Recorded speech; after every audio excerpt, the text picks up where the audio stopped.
이거 뭐지? 이거 우리 처음 본 건데. 이거 아보카도인가? 의문의 정체를 따라 장성으로 가보시죠. 황금빛 출렁이는 계절, 장성군 황룡면을 찾았습니다. 이맘때가 되면 덩달아 마음이 설레이는 곳이 있는데요. 600평 규모의 하우스에서 수확을 기다리는 의문의 정체. 이게 구아바예요, 구아바. 구워봐. CF 속에서 망고를 유혹하던 그 구아바 맞습니다. 열매뿐만 아니라 잎과 뿌리 모두 먹을 수 있는데요.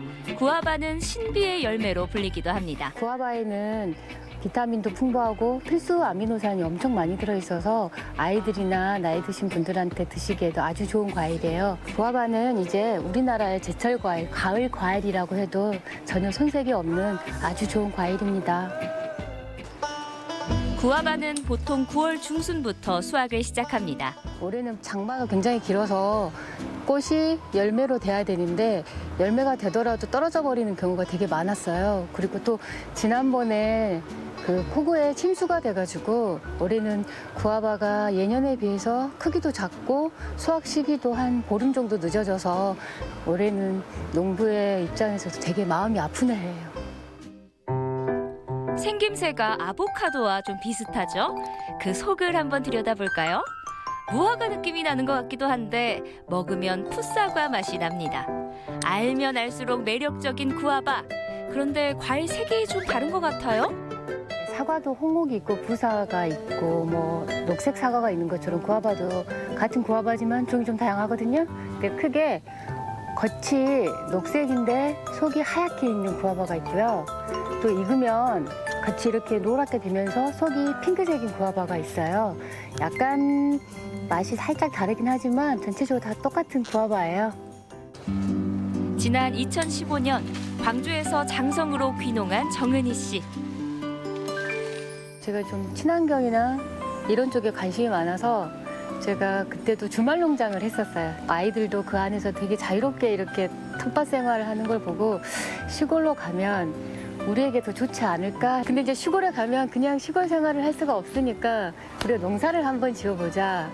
뭐 딸기, 토마토 교육도 많이 받고 했는데 근데 구아바가 생소하기도 하지만 뭐 가공이라든지 이런 쪽으로 발전할 가능성도 있고 미래에도 괜찮은 작물 같다는 생각이 들어서 구아바를 해보자 해가지고 이제 장성에 와서 구아바를 키우게 됐죠.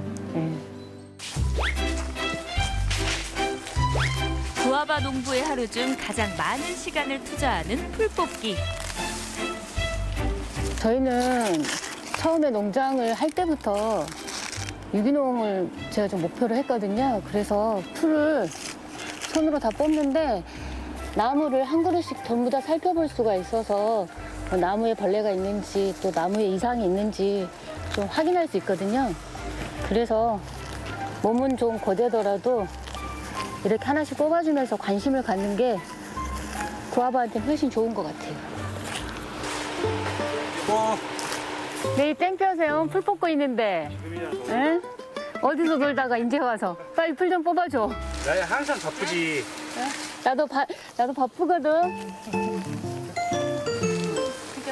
농약과 화학 비료는 전혀 사용하지 않고 땅심과 농부의 정성으로 키워낸 구아바. 유기농 인증도 받았습니다.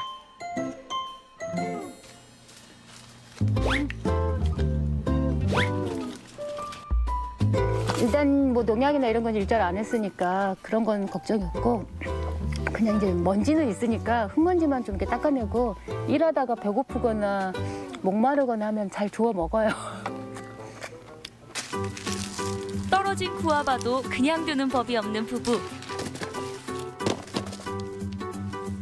이건 이제 액비 만들 때 쓰고 있습니다. 이게 1년 동안 이 시기에 계속 낙과들이라든가 상품성이 떨어진 것들은 이제 모아두거든요. 한번 보실래요?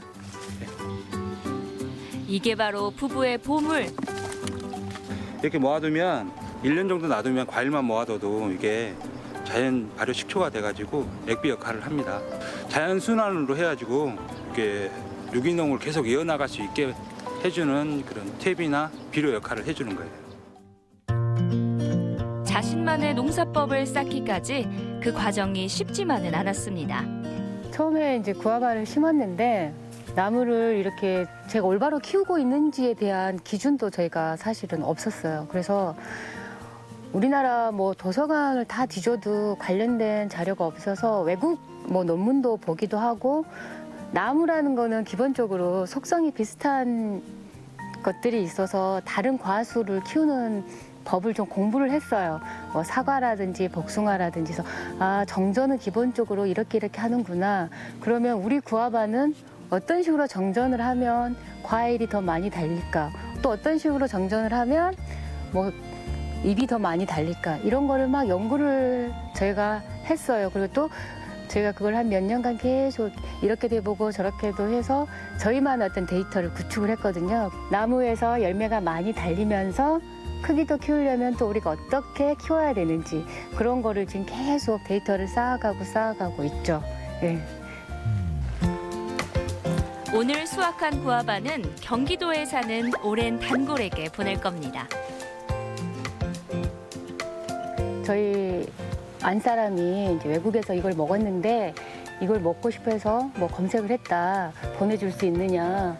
지금 포장하고 있는 경우에는 재작년부터 저희 고객인데 이번에 와이프 되시는 분이 임신을 하셨다고 예쁜 애로 잘 선별해서 보내달라고 해서 저희가 똘망똘망한 아이들로 골라가지고 보내드리고 있어요. 이런 분들은 저희가 보낼 때도 더 신경이 쓰이죠.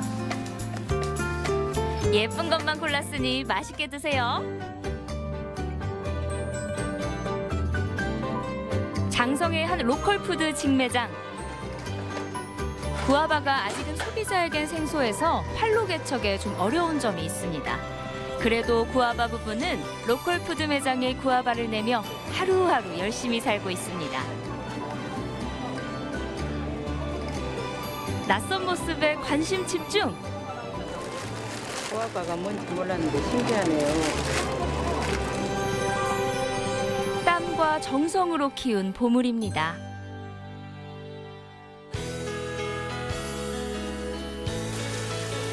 열심히 일했으니 배고플 시간. 지금 겉절이를 만드는데요. 저희는 구아바를 넣어서 겉절이를 만들거든요. 근데 보통 구아바가 낯설기도 하고 외국 과일이니까 뭐 다르게 먹어야 되지 않나 하는데 저희 그냥 이렇게 반찬으로 겉절이하고 같이 구아바를 겉들여서 하면 되게 상큼하고 맛있어요. 특별한 재료인 구아바를 넣고 조물조물 맛있게 무쳐주면 구아바 겉절이 완성입니다. 아우 푸짐하네요. 자, 한번 먹어봐 이거. 내가 이거는 해줄게. 겉절이 묵히듯이 묵혀도 맛있지? 이건 구아바를 넣은 샌드위치. 네, 그 구아바 있지. 이렇게 수확할 때는 거의 끼니 때마다 먹을 수 있게끔 해서 줘요. 아이들도 그렇고 이런 겉절이도 해주고 우유하고 꿀하고 같이 구아바 갈아서 넣어주면 아침에 바쁠 때 아침밥 대신으로 한 잔 마시고 가면 하루 종일 든든하거든요. 구아바가 은근히 좀 속이 든든해요. 저희들은 이제 날마다 먹다 보니까 약간의 좀 미세한 맛 차이도 느껴지거든요. 이제 그런 재미도 있고요. 그리고 또 하려면 일단 먹어봐야 되니까. 올해는 어떻게 나오는구나, 올해는 어떤 맛이 강하구나, 뭐 그런 것 때문에라도 날마다 이제 먹어보게 되는 거죠. 부부는 구아바 농사를 어떻게 하면 더 잘 지을 수 있을지 매일 고민합니다.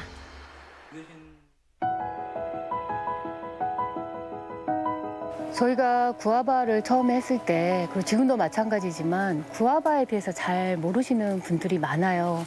그래서 저의 가장 가까운 목표는 구아바가 무엇인지 홍보할 수 있고 이 구아바라는 과일입니다 하고 알리는 게 저의 가장 가까운 기한의 목표고요. 큰 목표로는 단순히 1차 생산물만을 생산하는 농부가 아니라 구아바라는 이 좋은 제품을 소비자에게 다양한 상품으로 이렇게 내보여서 구아바를 전국적으로 알릴 수 있는 그런 좋은 농가가 되는 게 저의 소박한 꿈입니다. 새콤한 매력으로 입맛을 사로잡는 구아바. 정직한 땀으로 정성껏 키운 장성 구아바. 많이 사랑해 주세요.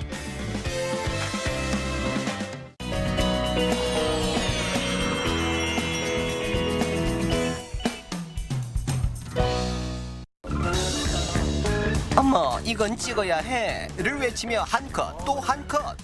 사진 촬영에 푹 빠진 이들의 정체는 사회적 기업을 알리러 나선 SNS의 달인들인데요. 착한 사회적 기업과 SNS 체험날의 특급 콜라보. 찍고 올리고 공유하는 특별한 하루 속으로 토니가 갑니다.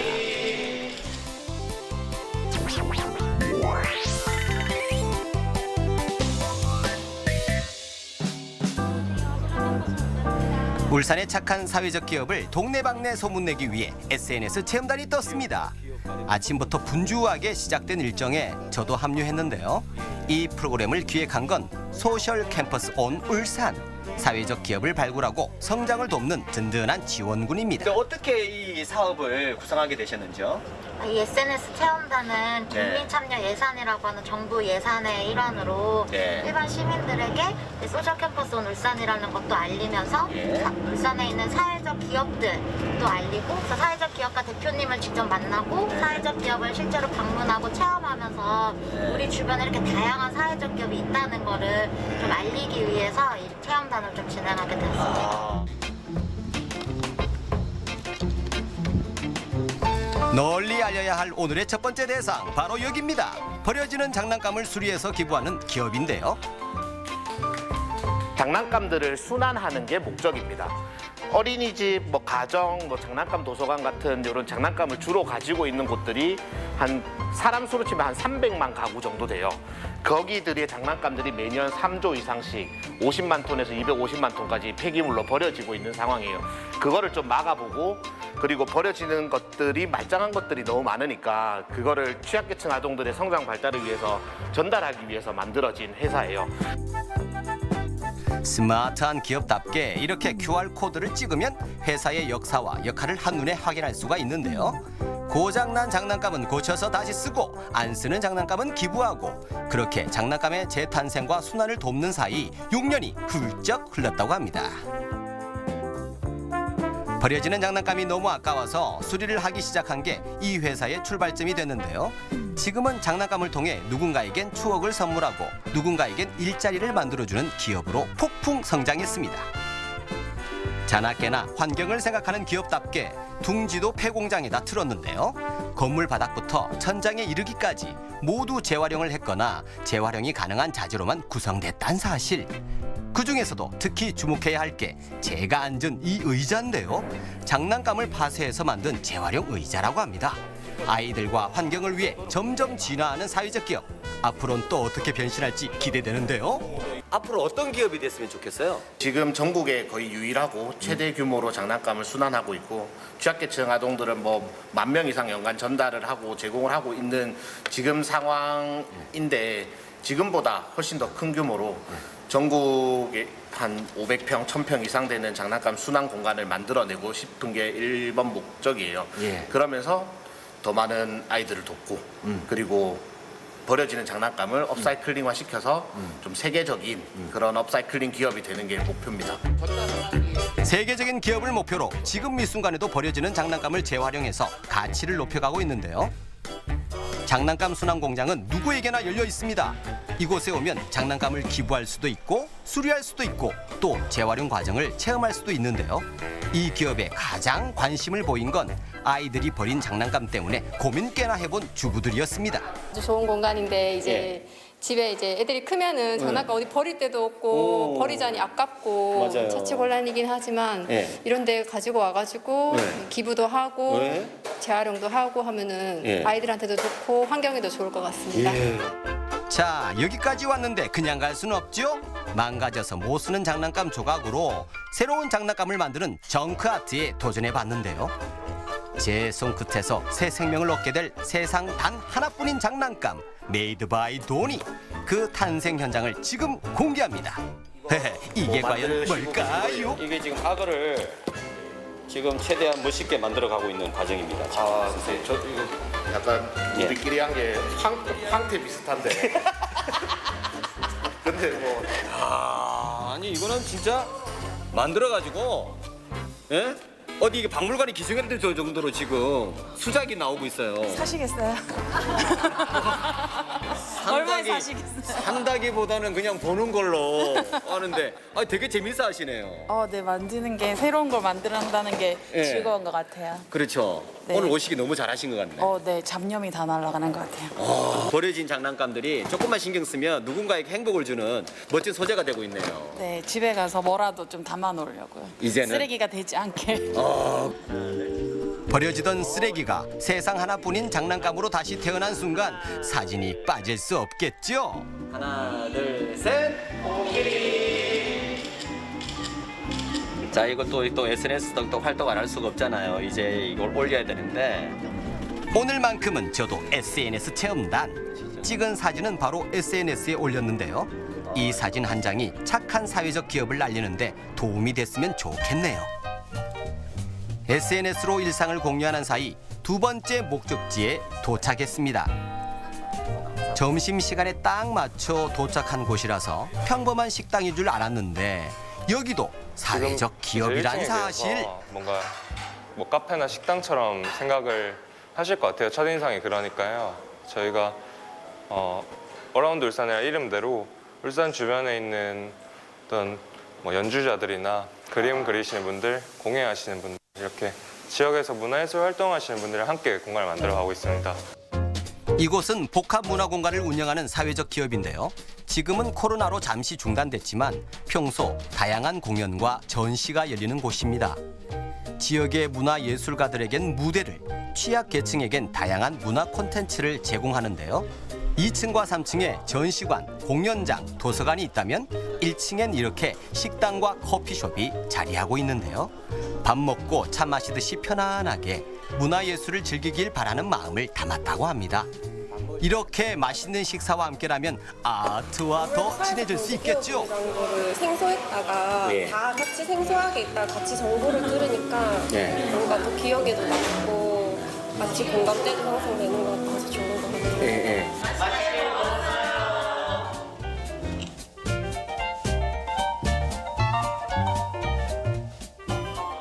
SNS 체험단의 마지막 일정은 나무 공방입니다. 그윽한 나무 향기 속에 오늘의 마지막 체험이 담겨 있는데요. 우와, 이걸 우리가 지금 만드는 거예요? 갑자기 확 달라진 눈빛 느껴지시나요?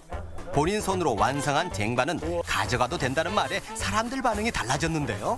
저 이국적이고도 멋진 쟁반을 득템해오야 말겠다는 일념으로 두 팔 걷어붙이고 나선 체험단. 좀 여기 공방 들어올 때부터 나무 냄새가 많이 나서 좀 훨씬 좀 좋은 것 같아요. 또 직접 만들어서 체험할 수 있으니까 좀 더 의미 깊은 것 같아요. 트레이 하나가. 모두가 이국적인 쟁반에 눈독을 들이는 사이 치열한 토론에 돌입한 사람들도 있었습니다. 열띤 대화에 빠져 쟁반의 존재는 까맣게 잊은 사람들. 대체 무슨 일인가요? 작품에 열중해야 되는데 뭐 그렇게 열심히 또 대화를 나누고 계세요? 네, 울산에서 프리마켓을 운영을 하고 있거든요. 그래서 프리마켓에 이제 뭐 경력단절 여성분들도 오시고 청년들 이제 사업을 하기 위해서는 이제 어떤 창고가 필요한데 덜컥 가게를 낼 수는 없잖아요. 그렇죠. 그러면 프리마켓에 와서 자기 상품 소비자를 만나면서 실험도 하고 이런 이제 장을 열고 있는데 저희가 그렇게 그냥 있기에는 조금 애매해서 그렇죠. 이제 방법을 알아야죠. 네, 그래서 여쭤보고 있었습니다. 이야, 그러니까 사회적 기업으로서 성공하기 위한 방법을 지금 선배님으로부터 알겠습니다. 선배님, 망하지 않는 사회적 기업을 만들기 위한 방법은 뭡니까? 그걸 알면 저희가 지금 이렇게 막 씨가 빠지게 할게요. 망하지 않는 방법? 네. 저희 생각에는 좀 다양한 채널을 구성을 해야 될 것 같아요. 갑자기 코로나가 이렇게 오면서 사실 저희가 막 교육만 계속했더라면 망했을 것 같거든요. 아이고. 네. 코로나 오면서 저희 교육이 꽉 잡혔던 게 다 취소가 됐어요. 대신에 저희는 가구를 제작을 하고 있었고 그리고 뭐 소품을 판매하기도 했었고 그래서 그런 채널들이 있었기 때문에 아직까지도 유지가 되고 있는 거였거든요. 그래서 한 가지만 하시지 말고 조금 다방면으로 준비하시는 게 좋을 것 같다라고 말씀을 드리고 싶어요. 그렇구나. 저도 갈고 붙이며 칠하며 다방면으로 노력한 결과 쟁반이 점점 형태를 갖춰가는데요. 손잡이를 튼튼하게 달아주면 드디어 완성. 우리 가까이 있는 사회적 기업을 찍고 만들고 즐기며 재발견한 날. SNS 체험단은 이 하루를 어떻게 저희 기억할까요? 지역에 이렇게 좋은 사회적 기업이 많은지 처음 알게 됐고요. 다양한 채널을 통해서 이런 사회적 기업에 대한 마케팅이나 홍보 필요한 부분이 도울 수 있는 부분이 많을 것 같아요. 저뿐만 아니라 지금 SNS를 하는 많은 분들이 도와줄 수 있도록 제가 홍보를 많이 하도록 하겠습니다. 이런 SNS 체험단 활동을 통해서 사회적 기업의 가치도 널리 알리게 되고 또 저희도 이 힘든 코로나 시대를 헤쳐나가는데 큰 도움이 될 것 같습니다. 울산 지역의 멋진 사회적 기업이 행복을 만들어요.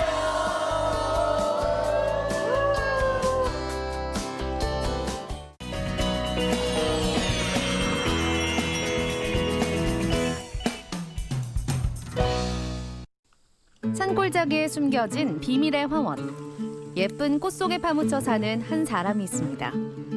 누구보다 소박해 보이지만 누구보다 풍요로운 삶을 누리고 있는 산골 소년. 산촌마을에 꽃길을 깔고 있는 꽃 농사꾼 임도섭 씨를 만나러 가봅니다.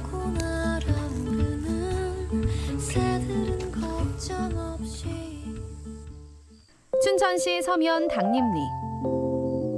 가을바람이 말도 없이 한적한 오두막에 찾아듭니다. 아침부터 뒤뜰에서 계절을 담기 바쁜 집주인. 올해에도 가을이 무사히 당도했네요. 여기 꽃들이 너무 예쁜데 이 꽃은 무슨 꽃이에요? 아, 이거요? 네. 구절초요. 들어봤어요? 구절초라고. 네, 들어보긴 했습니다. 구절초는 이게 이제 9월 9일이 되면 꽃이 만개한다 해서 구절초라는 말도 있고, 이 9개의 가지에서 실은 이건 9개는 아니네요. 그런데 보통 뭐 9개, 정말 9개 있어요. 네. 그 9개의 가지에 꽃이 핀다 해서 또 구절초라고도 합니다. 예. 사람들이 대부분 구절초를 잘 몰라요. 그리고 뭐 구절초는 꽃만 보는 걸로 아는데 아주 강한 향이 나요. 꽃도 향이 나고. 구절초라는 것은 우리가 이제 허브라는 말을 많이 들어봤죠. 네. 허브를 꼭 서양에 뭐 민트나 라벤더, 로즈마리 이런 것만 생각하는데, 허브라는 말이 원래 인간에게 이로운 식물이라는 뜻이에요. 결국은 약초, 목을 말하는 거죠. 정글이나 다름없던 개관산 골짜기를 2,000평 규모의 구절초 꽃밭으로 가꾼 임도섭 씨. 사업 실패로 좌절해 있던 시절, 그는 마치 운명처럼 우연히 이곳을 지나가게 됐다고 합니다. 이후 아무도 돌보지 않는 골짜기에 새 터전을 꾸리고 꽃밭을 일구며 시작한 제2의 삶. 꽃밭 한번 이제 둘러보고, 또 이렇게 산기슭에 슬슬 어슬렁거리면 이렇게 먹을 게 있어요. 그게 뭐예요? 피디님 한번 드셔보실래요? 이게 뭔데요? 구지뽕이에요. 굉장히 그 건강식품으로 요즘 인기 있는, 우리 카메라 감독님도 하나 드셔보세요. 아, 네, 감사합니다. 잘생겨서 주는 거예요. 사람들이 그 자연인에 출연했다고 하면요, 아주 깊은 산골에 살아야 되고, 이 털이 수염이 잔뜩 나야 되고, 옷은 넝마 같은 옷을 입어야 되고, 이렇게 생각하는데 저는 그렇게 생각하지 않아요. 마음이 자연인, 자유인이 곧 자연인. 저는 그렇게 생각합니다. 심심하면 일하고, 심심하면 음악도 좀 하고, 악기도 좀, 색소폰이라든가 기타, 드럼도 좀 가끔씩 치고. 잘 치진 못해요. 그리고 산에 가서 또 뭐 버섯 나는 시즌 같으면 버섯도 좀 채취해서, 저도 먹고 살아야 되잖아요. 그쵸. 예.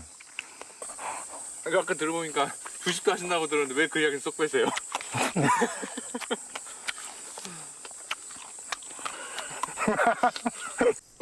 자연인이 별건가요? 자연과 동고동락할 줄 알면 그게 진짜 자연인이죠. 욕심부리지만 않으면 자연이 알아서 다 베풀어주니 신선세계가 따로 없습니다. 어이구, 토끼가 부러졌다. 눈요기만 하기엔 아까운 구절초, 입으로도 즐겨봐야겠습니다. 깊은 산골에서 맑은 공기, 맑은 물 마시며 자란 꽃인데 뭐가 더 필요하겠어요. 도시의 때 한 점 묻어나지 않는 청아한 찬물. 그 위에 갓 따서 오늘의 햇빛을 머금은 꽃을 그대로 툭. 제철을 만끽하는 그만의 방법입니다. 약간 쌉쌀하지만 향기롭죠? 네. 근데 보니까 아까 이거를 생화로 직접 하시는데 원래 구절초차는 생화로 하나요? 생화로는 약간 쓴맛 때문에 잘하지 않습니다. 이제 그 스팀을 가해가지고 말린다든가 아니면 덕금 프라이팬에 덮어서 말린다든가 해가지고 차를 만드는데 저는 가끔 분위기 한번 잡아보려고 생화로 차를 마실 때도 있습니다.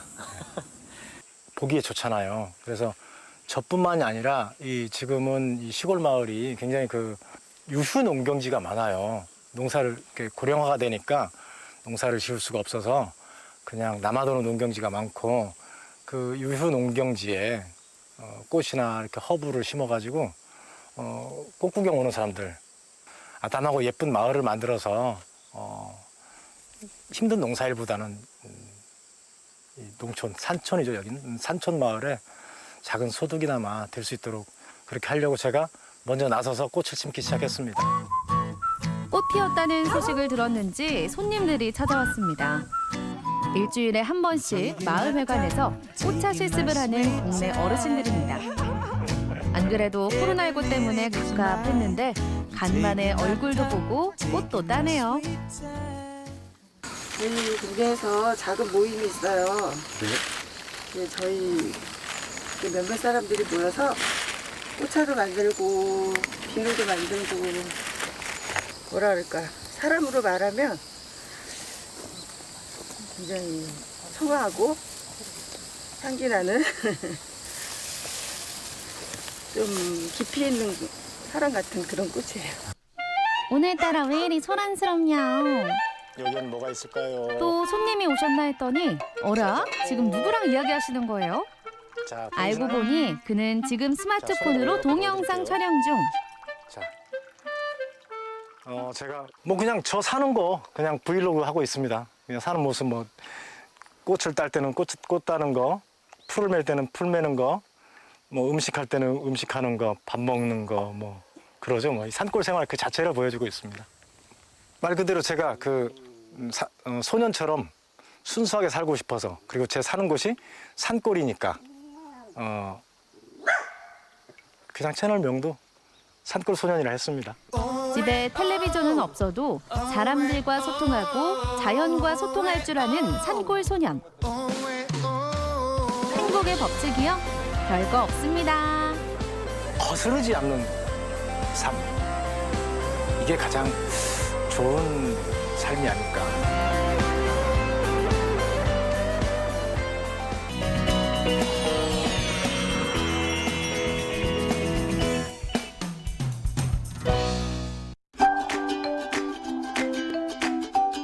우리나라의 대표 전통 의상인 한복. 단아하고 고운 선. 다양하고 화려한 색감과 장식이 매력인 자랑스러운 우리의 옷인데요. 한복은 우리 옷이죠. 우리나라 역사와 함께 시대적인 것도 반영하고 혼란기도 반영되면서 옷의 모든 걸 다 포함해서 지금 현재까지 내려온 우리나라 전통 옷입니다. 아름다운 우리 옷 한복. 시대가 아무리 바뀌고 패션의 기준이 변해도요. 이 한복이 주는 곡선과 단아한 매력은 우리나라를 대표하는 아름다움이 아니겠어요? 그래서요. 오늘 이 한복과 오랫동안 사랑에 빠진 분이 있다고 해서 만나보려고 왔습니다. 강영숙 명장을 함께 만나보시죠.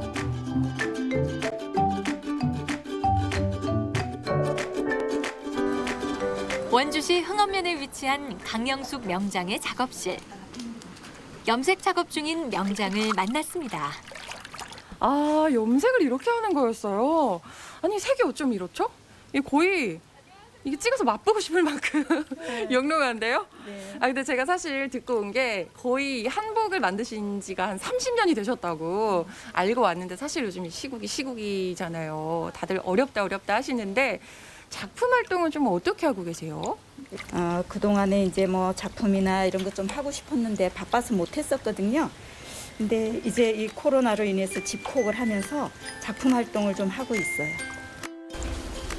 지금은 홍화 염색 중인데요. 예전엔 혼인 때 쓰는 연지의 재료로 쓰였다는 홍화를 이용해 붉은색으로 물을 들입니다. 한산 모시가 정말 예쁜 다몽색으로 염색이 됐네요. 지금은 강원 감령을 관광 문화를 좀 활성화시켰으면 좋겠고 한복 문화도 좀 확산했으면 좋겠어서 그래서 감령의 복식을 너무 전통적인 것보다는 좀 현대인에게 좀 적합하게 감령에도 적합하게 그렇게 좀 한번 해볼까 하고 디자인하거나 뭐 이렇게 연구하고 있습니다. 요즘 강영숙 명장은 원주 강원 가명의 복식을 현대와 전통이 어우러지게 구현하는 작업을 하고 있는데요. 아니, 이 한복은 굉장히 독특한 게요. 이 소매도 굉장히 크고 색감도 어쩜 이렇게 화려하죠? 이게 제가 알던 여성의 한복과는 좀 다른 것 같은데 어떤 작품이 될까요? 요거는 요즘 우리 청년들이 많이 입고 다니는 천릭이에요. 천릭인데 이 천릭은 지금 우리 감영에 근무하는 별감들이 입는 별감 복식이에요. 20대 후반에 처음 실과 바늘을 잡은 이후 30여 년간 한복을 만들어온 강영숙 명장. 어려운 여건 속에서도 국내외에서 여러 차례 한복 체험 행사와 패션쇼를 개최하며 한복 문화를 널리 알렸는데요. 작년엔 그간의 공로를 인정받아 강원도 1호 한복 명장으로 선정됐습니다. 31년 동안 한복 일을 하셨으면 사실 이게 결코 짧다고 볼 수 없는 세월이잖아요. 정말이지 평생을 한복에 몸바쳤다라고 얘기해도 과언이 아닐 것 같은데 뭔가 철학이 있으실 것 같기도 하고 이 길을 계속 걷게 된 이유가 있으실까요? 엄마가 한복을 하셨는데 엄마가 어디 외출하시거나 이러면 그 어머니 재봉틀을 돌리면서 놀면서 자랐어요. 그래서 일단은 한복이 제가 친근했고 카자흐스탄에 고려인들이 모여서 행사를 하는 게 있어요. 그래서 고려인의 날 뭐 이런 걸 했는데 제가 가지고 간 그 한복에 대해서 막 눈물을 흘리는 거예요. 그때 정말 감동 깊었어요. 그리고 어쩌면 제가 그때가 한 30대였는데 한복 시작해서 오래되지 않은 상황이었는데 지금까지 제가 한복을 하게 된 동기가 아닌가 그런 생각을 해요. 예쁜 한복을 입어본 윤지현 리포터. 잘 어울리지만 어딘가 살짝 어색해 보이는데요. 네, 이렇게 제가 한복을 입어봤는데요. 일단 뭐 한복이 워낙 예쁘니까. 근데 아무리 예쁜 한복을 입어도 뭔가 제가 입었을 때 맵시가 좀 안 나는 것 같은 느낌이 들기도 하고 사실 입기는 입었는데 제가 늘 입던 옷이 아니라서 조금 불편한 느낌이 들어요. 이렇게 걸을 때도 조금 불편한 것 같고 아니 어떻게 이렇게 한복을 예쁘게 입고 다닐 수 있는 방법이 없을까요? 한복을 예쁘게 입는 방법은 일단 한복은 뒤로 넘어가면 안 돼요. 그래서 앞으로 내려와야 되니까 항상 옷을 다 입고 치마를 앞으로 내려오게 이렇게 잡아주셔야 돼요. 그리고 두 번째는 계단을 오르거나 내릴 때 치마 꼬리랑 겉감이랑 그리고 속치마까지 한꺼번에 움켜쥐고 내려갈 때나 올라갈 때 이걸 조절해주면 치마가 끌리지도 않고 걸음 걷는 것도 맵시 있게 예쁘게 걸으실 수가 있어요. 사뿐 조심히. 아이고 잘 내려왔다. 아니 여러분 제가 한복이 예쁘다고 입을 줄만 알았지 이렇게 예쁘게 입고 걷고 다니는 방법은 배울 수 있는 데가 없었거든요. 이제 좀 한복 입을 줄 아는 여자 같아 보이나요? 여러분도 우아하게 입고 다니는 법 잘 아셨죠? 자, 그럼 한복의 매력에 빠져볼까요? 명장의 작품들을 볼 수 있는 즉석 잔디밭 한복 패션쇼가 열렸습니다. 보기만 해도 다채로운 빛깔과 다양한 디자인의 한복들이 눈길을 끄는데요.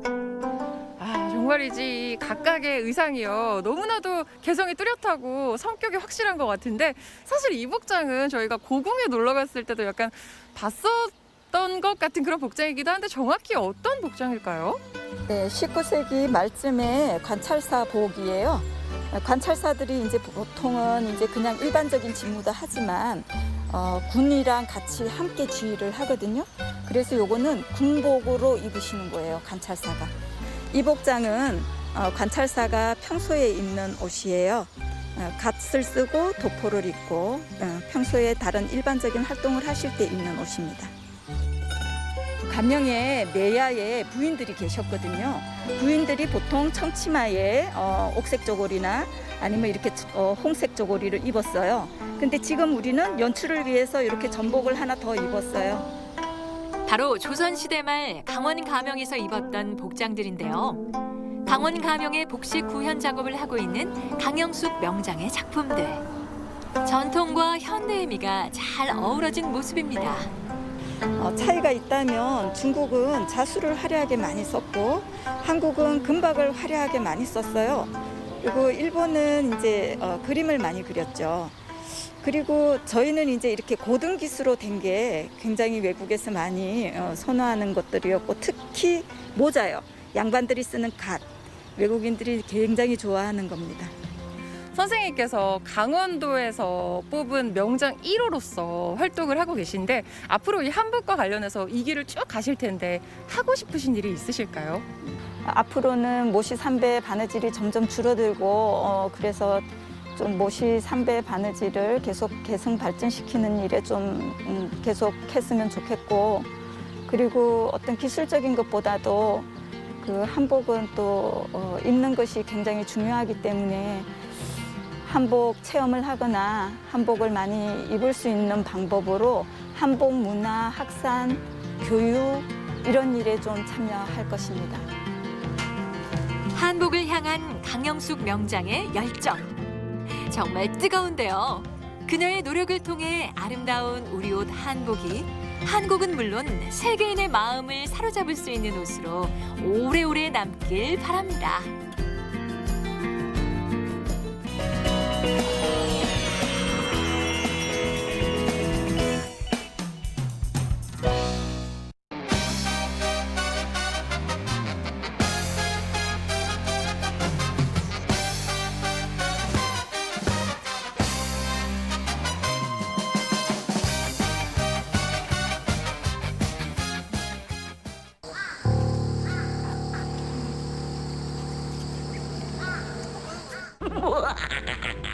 오늘 어떤 일을 하게 될까요?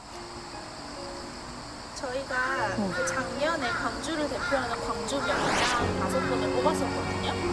봤어요. 그거 VCR로. 네, 거기에 뽑힌 분 중 한 분이 오늘의 대표님이에요. 그때 어떤 분들이 나오셨더라? 이거를 많이 먹으면서 쌀 소비량이 줄어들고 있어요. 쌀의 라이벌이면 밀가루네. 그러면은 빵인가 보다. 맞아. 그때 5분 나오셨을 때 빵집도 나왔었어. 그럼 오늘 거기 가는 거예요? 어머. 설레이는 마음으로 출근을 해보도록 하겠습니다. 피톤치드 맡으면서 일하러 가보실게요. 전국의 빵 덕후들을 불러 모으는 빵지 순례지 중 한 곳. 동네 빵집의 성공 신화. 저도 평소에 잘 알고 있던 곳이라 그 어느 때보다 설레는 마음으로 출근을 했는데요. QR코드로 출입 등록을 하고요. 손세정도 꼼꼼하게 진행합니다. 의리의리합니다. 의리의리. 어서 오세요. 우와! 안녕하세요. 이게 누구십니까? 우리 마 대표님 아니십니까? 아이고. 제가 TV로 굉장히 많이 뵀습니다.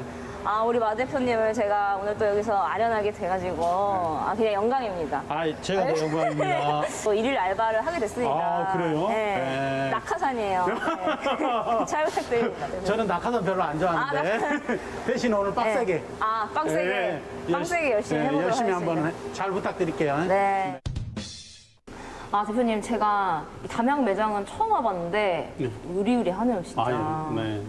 우리 고객들 덕에 또 5월 달에 이렇게 오픈을 하게 됐습니다. 오픈한 지 얼마 안 됐죠? 네네네. 그럼 광주에 총 매장이 몇 개 정도 있으세요? 네, 지금 9개 있습니다. 9개요? 네. 광주 전남에. 아이고 대표님. 다 고객들 덕이죠. 고객들이 많이 그쵸. 도와주시니까. 1991년 광주 풍암동에서 시작해 이곳 담양까지 대형 프랜차이즈 빵집의 공세와 크고 작은 어려움에도 100년간은 빵집을 만들겠다는 신념 하나로 버텨왔는데요.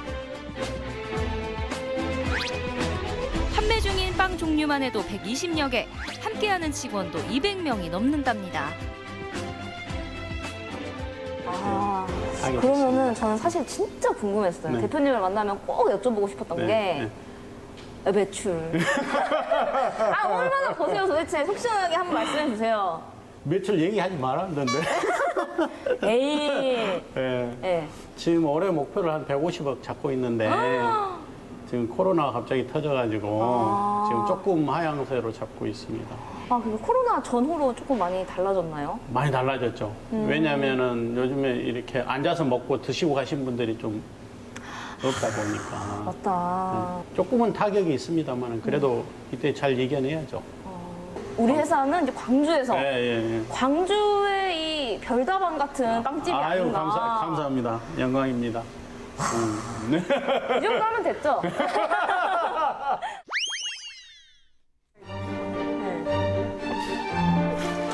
오픈 1시간 전 옷을 갈아입고 본격적인 업무에 돌입했는데요. 어디서나 시작은 청소죠. 이게 빵이니까 부스러기들이 조금 있고. 창문들을 열어 환기부터 시키고 밤새 내려앉은 먼지들을 닦아내는데요. 매일 저녁 대청소를 진행하기 때문에 오전에는 이렇게 간단히 걸레질만 해주면 된답니다.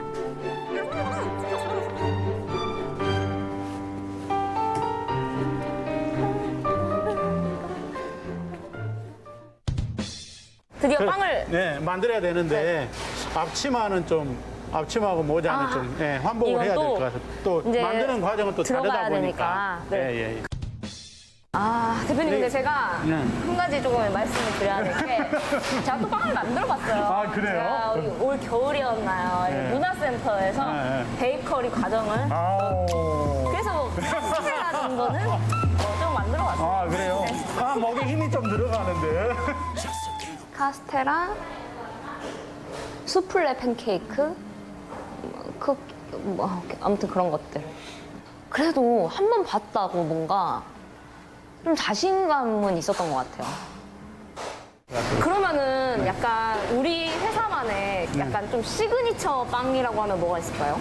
우리 회사를 먹여 살린 빵. 그래. 일단 바게트 토스트죠. 바게트 토스트. 네. 지금은 이제 파이라고 얘기합니다만은 저희가 한 20년 동안 농론하고 있는 바게트 토스트라고 있습니다. 이거는 남녀노소가 다 좋아합니다. 그것도 대표님이 직접 만드시고? 그렇죠. 개발한 빵입니다. 그러면은 또 대표님의 새로운 자식들을 한번 만들어 봅시다. 그다음에 좀 요리하고 다른 점은 이 배합표에 의해서 움직입니다. 계약표? 배합표. 배합표. 그렇죠. 그리고 정확한 공정을 거쳐야 돼요. 그래야 맛있는 빵이 만들어져요. 네. 그걸 만들어 봅시다, 대표님. 네, 알겠습니다. 이 빵은 가스를 잘 빼줘야 돼요. 가스요? 네, 여기에 지금 가스가 다 들어가 있거든요. 네. 그러다 보니까 살짝 해주고, 이건 카스테라하고는 좀 잡으면, 그렇죠. 한 번, 이쪽으로 한 번. 이거는 무슨 빵이에요? 이건 단호박, 건강빵 종류예요. 건강빵. 네, 여기 이제 크림베리가 들어가 있어가지고. 가스가 빠진 소리가 나요. 이렇게 타원형, 럭비공처럼. 한 가지 더. 느낌이 아니, 약간 대표님이 만든 거는 20대 피부면 이거. 그래, 좀 깜빵으로 빵이 이렇게 줘봐. 늙었지? 이거 깜빵이야? 저도 굉장히 당황스럽네요. 이게 왜 제 것만 그렇게 주름이 많았는지. 그 다음에 애기 다루듯이 해줘야 돼요. 애기 다루기. 네, 애기 다루기. 네, 그렇죠. 우쭈쭈. 오, 봐봐. 애기 다루듯이. 회사에 입사하기 위한 가장 중요한 중요한 덕목. 덕목. 당연히 인성이죠. 인성. 네, 물론 인성은 볼 수 없어요. 네, 근데 인성은 딱 보면 모르잖아요. 네. 마음속에 있는 거랑 뭐 알 수 그쵸. 있겠습니까? 근데 이제 특히나 첫 대면했을 때 그 사람이 하고자 하는 뭐 이런 의지. 네, 의지나 이런 것도 있는데 인성을 보려면 이제 학교 출결상을 많이 봅니다, 저는. 그럼 개근상을 경력이 개근상이 있으면은 조금 훨씬 더 낫죠. 네, 네, 네. 이렇게 손을 네, 밀면서 그렇죠. 이렇게 넣어주면서 접어주면서 접어주면서 이렇게 점점 길어지네. 너무 길어도 안 돼요. 이걸 어떻게? 그래도 네. 아까보다는 많이 좋아졌습니다. 그렇죠. 아까보다는. 네. 반죽을 마친 빵은 굽기 전 숙성을 거칩니다.